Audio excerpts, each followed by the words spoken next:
I used to really just blow my mind when I would go in an office and the least amount of training was at the phone and the front desk. I'd be like, wait a second. Yeah. I don't think that's always if you have that rock star office, you're going to send the people there to train within that accountability chart to bring up your next office. And honestly, that's what makes you scalable and keeps the culture.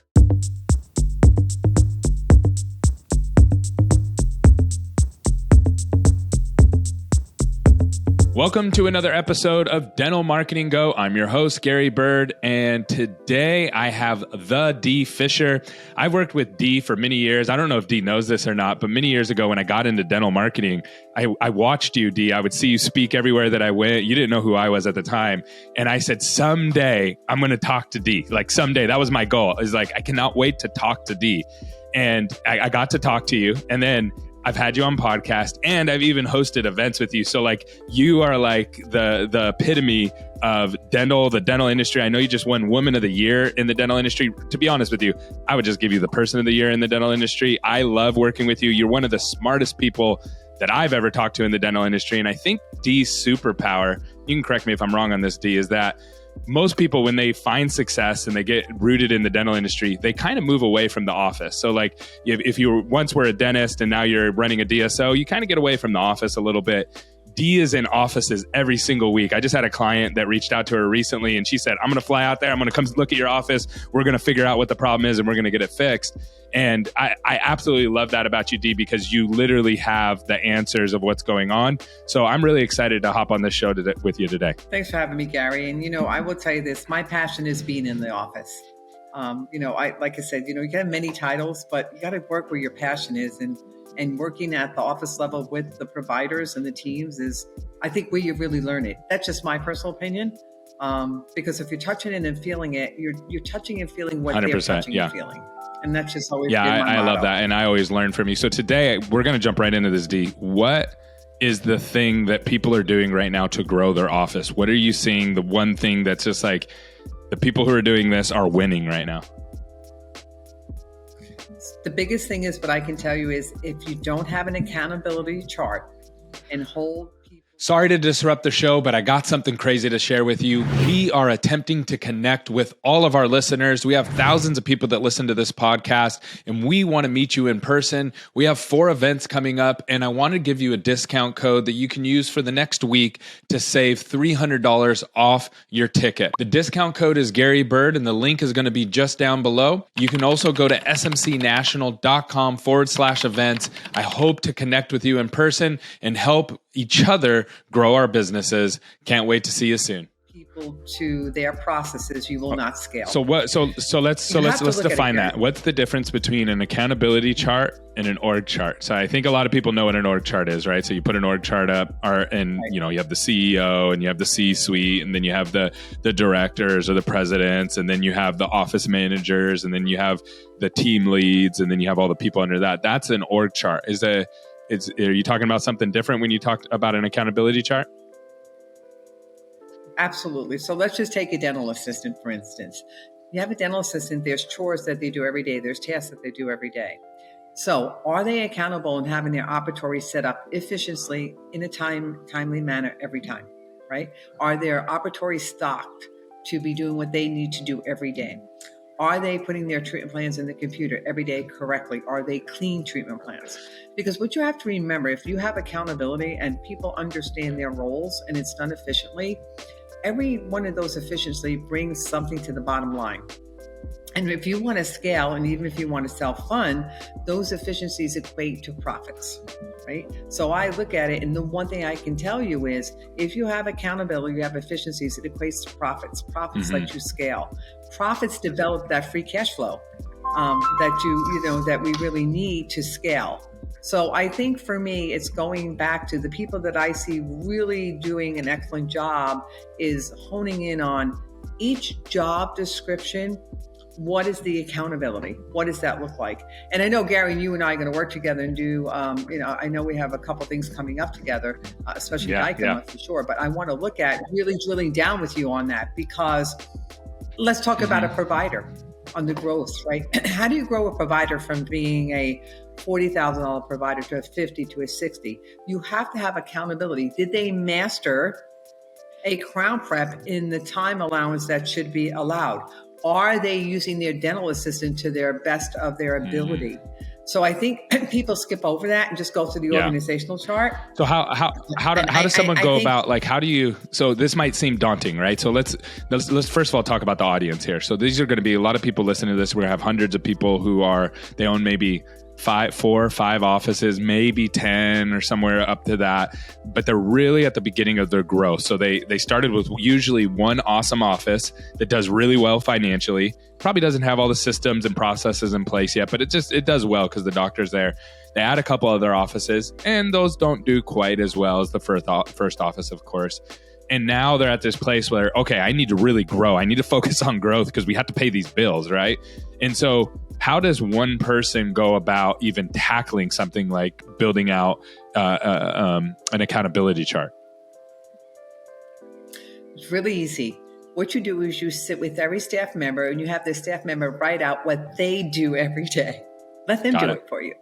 And then you're going to take the top 4 focal points that are really important to you. What do you think is generating that case conversion and that scaling model? And that then becomes their number one accountability within that position. So and honestly, it's going to follow the same from office to office. If you're a general office, it's going to be the same. The dental assistants will do the same. The treatment plan coordinators will do the same. It's the same accountability. But then the next step, Gary, when you're doing that accountability chart, who's doing the audit to the accountability? That's where your growth. So let's walk through that. Who, first of all, who does that, and then what is that? Like, what is an audit? So let's pretend I'm a front desk person. So you come to me and you're the CEO. So you come to me and you say, okay, Gary, I need you to write out your responsibility. So I say, okay, answering the phone, making sure that I keep the schedule full, making sure that I check people in, check people out. So those are my 4 responsibilities. Then what is an audit, and then how do you actually do that? So I would have the team leader, whoever the team leader or office manager, whatever you call them, I would give them an audit sheet. The audit sheet would say, were they scheduled to goal every day? Yes, kind of like their scorecard, right? Were we efficient in the operatories? The clinical lead's going to check on that. There's going to have an audit sheet with specific categories that we're looking at. Because if you're hitting the 4 really primary focal points every day, you're efficient and can scale. And what you're going to do is, to make you scalable, if you have that rock star office, you're going to send the people there to train within that accountability chart to bring up your next office. And honestly, that's what makes you scalable and keeps the culture. Because me, I'm big on culture. You have to keep that culture. So where you go back to, like I said, I find going around the country is when I walk in the door, here's my accountability chart. It's my organizational chart. No, that's not your accountability chart. It's completely different. And I would say to you, it's even on the marketing end with you, who's managing the internal marketing? Yeah. What does that look like? All those things lead to efficiencies that have to come. So for me, I go back to, in my mind, you cannot scale without accountability with any organization. I just don't see it. And I think that honestly, I find so many doctors that get in trouble because they don't have that one little simple click of accountability in their practice. Okay, so let's... this is fascinating. So, and I love your perspective on it because I think you're 100% right. So you said you want a home-based office. So let's walk through that. So is this like your ideal office that probably is the best performing and are following your accountability chart the closest? And that's where you're bringing in new people? But it has to be. Yes. So 2 things. That training model happens there. Why? For 2 reasons. Number 1 is you want all your systems to be the same. Right? You want it to be trained. So you're going to go to the experts in your organization. You have to develop champions for every department. When you develop your champions are your trainers. They are the people that are going to carry out that accountability. And my process has always been teach it in one place. Why are you teaching it in one place? Because you really, like I said, you need those experts within your organization to teach them. And it's not disruptive to all your other offices that are just coming up, right? You don't want to be a disruptor. So you got to go a little bit slower because when you hire people, you have to bring them in to train, but then you're going to be able to go a lot faster. Because the way I think about it, let's say you open up 5 offices and you need let's just use a round number, 20 people or 30 people at each office. So that's 150 people. And none of them are going to be trained properly because they're all brand new, right? Even if they're amazing at their job, they don't know your systems. So all of your offices are going to struggle. And then you're going to have fires everywhere that you're going to be running and putting out. So instead of opening those 5 offices first, slow down, then go get these people trained at your local office and then move them back out to the other offices. Is that right? And so it's a little bit slower, but then you're going to go way faster. Right. You go slow to go fast, or go fast to go slow. That's kind of my motto. And I say that because even if you have offices around the country and you have champions, you could remote train. There's many ways that you can do that. And for me is, you want the flavor of your organization. It's, people care about me. They are going to train me. One of the things that we found, coming up when we were developing DSOs, right? I used to really just blow my mind when I would go in an office and the least amount of training was at the phone and the front desk. I'd be like, wait a second. Yeah.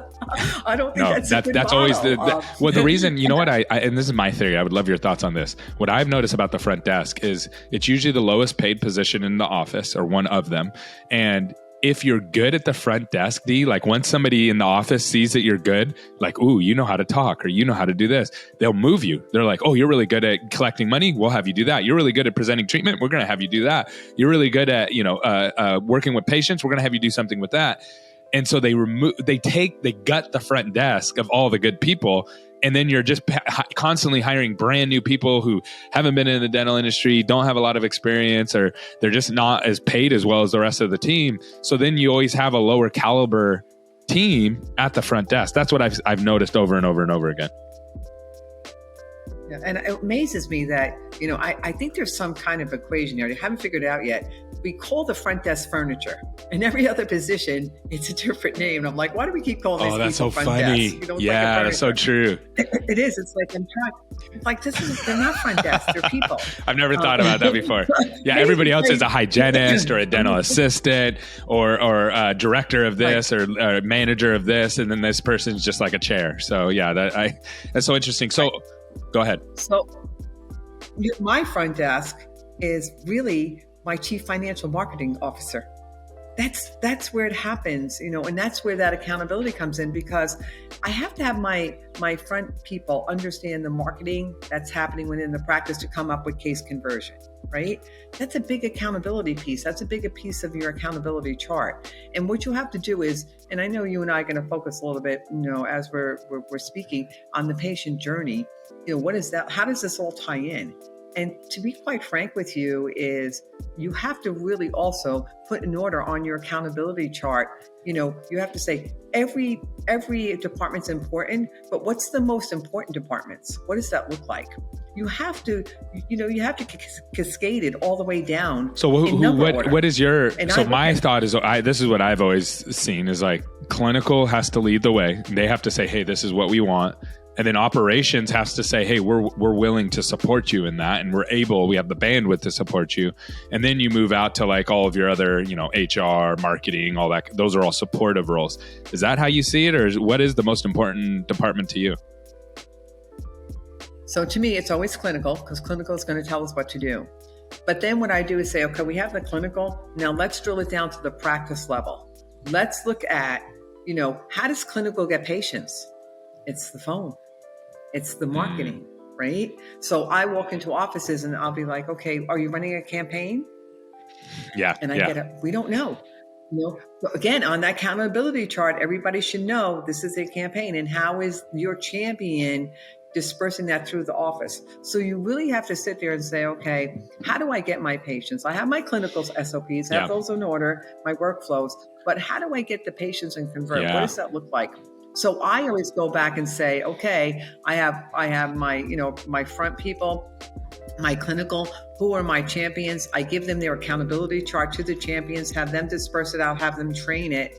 Now we're scalable. And the thing that's interesting about dental is that the most important thing is clinical, and then operations has to support that. And then you have all those other supporting, marketing and things like that. But this is what I find interesting. The patient comes in the office the opposite way. So your top of funnel is your front desk, meaning let's just use extreme hypotheticals. If no one answers the phone, you won't have an office. It doesn't matter. You can have the best dentist. You could have the greatest D. You could be there as the operator and operating that business and making sure you have your schedule open and everything's flowing nicely. And you could have the best dentist in the world and you don't answer the phone. You don't have any patients. So that your top of funnel has to be solved, I think, to your point, first, because that opens up the opportunity for people to come in. Now that you're answering your phones, now you're converting those patients. Now you can actually win within the office. And you're going to have problems there, right? So now the schedule is going to break and, things are going to happen there, but you can't even test that if you don't have patients coming in through the door. Yeah, a funny story, Gary. I had a young dentist. I worked with him and just a great guy. And, he didn't value his team. He didn't value his front desk team at all. So I told him, I said, listen, it's lunchtime, right?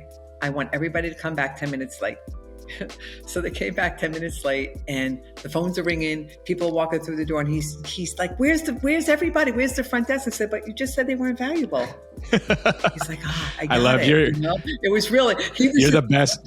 He wanted to choke me. You're the best at driving home culture points. That is a strong, like, right. Oh, my team's useless. And it's like, okay, well, let's see how useless they are. Yeah.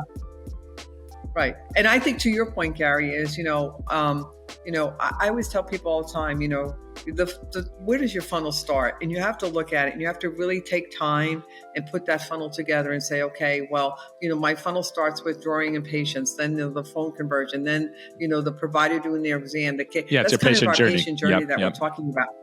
Yeah. And I can tell you the patient journey has changed. What has changed about it? Very much so. So what I see is actually, we are in a space where people are financially conscious right now, right? So we're seeing within the patient journey, how are we inserting that conversation about we're able to finance it, we're able to make it happen for you.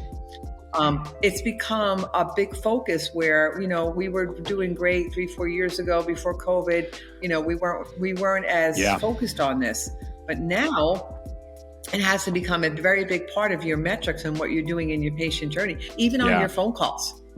People are now calling up. Do you have payment plans? More so than ever. So there's a lot of retraining in the patient journey that's going on. And, I'm really hoping that you and I can hit that this year because I do think it's going to carry for 3 years.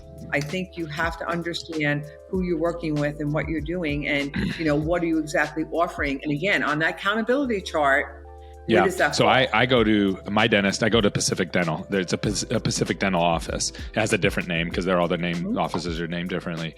And I got Invisalign a couple years ago, and they were just like, "Okay, do you want to get the Invisalign?" You know what I mean? And there was no talk of payments, no nothing. Like I had to kind of figure that out and ask the questions like, "How does this work? Do I pay you in cash, or do I get a discount if I pay in full? Can you finance it? Should I finance it? Like, what are my options?" Basically, right? They weren't willing to offer any of that up. So what I hear you saying is, for big and small treatment, all treatment needs to start having that conversation early and often that we have payment plans for almost everybody. And then how are you going to tackle that? So that I think that's genius. And I will tell you this. I recently have put it on my scorecard as one of the touch points. How many people have you talked today about financing in every department? And we're finding the flow is great. And there's so many vendors now that you can use for different price points and for different credit score reports. Again, it's a big part of going back to how do you grow? Okay, you have to have free cash flow to grow. Where does it come from? Your financing, your collection. So it's a very big part of scaling right now. And I also think it's a very big part of our doctors staying successful in these times of when people are questioning finances. But, it's not a hard conversation to have. Some people think it is a hard conversation to have. People want it. People want it. They want to get their stuff done. That's why they're at the dentist. It's so interesting to me that doctors and staff are like, well, I don't like these kinds of patients. I'm like, they're people with money who are coming to your office. It's not like people are like, yeah, I get to go to the dental office today. They're like coming there, taking time out of their day for you to solve their problem. They're just looking for help because they don't know. They don't know how much it costs. They don't know how much the payment plan, what you have, what you don't. They have no idea. And we kind of live in this world, so we kind of get it. You know what I mean? We're doing it every single day. But the patient has no clue, and they're just looking for a little bit of help. Yeah. And they clicked on something on the website, the insurance, whatever it may be, they clicked on something to draw them in. And so that's where I go back to the accountability chart, Gary. So this patient called up, I always tell people all the time, if we didn't convert the call, we failed that patient that called in. Yeah. It's my responsibility to convert that, right? And I'm a big believer on, even with staff, if we lose staff for whatever reason, we failed them somewhere, unless they're moving or doing other things, right? You have to be able, as a good leader, to take on that responsibility. Where was the disconnect with what maybe I did, right? Maybe not. But you have to be able to have the self-awareness to look at how is that working? What does that look like? And also on your accountability chart, because you have to be honest with yourself and say, you know what? I'm looking at this. It's really not the right person in the right seat. And you have to be able to make that hard decision if necessary. And you find that when you do your accountability chart, people are like, in fact, I'm doing that after we're off our podcast, I'm going through an office and they realized after 2 visits, we have people in the wrong seat because they did accountability chart. Not that there's not a place for them. Yeah, you got to put them. Right? You got to put them in the right place. Sometimes that's in your organization, or sometimes it's outside of your organization. Either way, you got to do what's best for them. You can't let people sit in a seat that's not right for them. Well, I absolutely love this, Dee. Last question for you.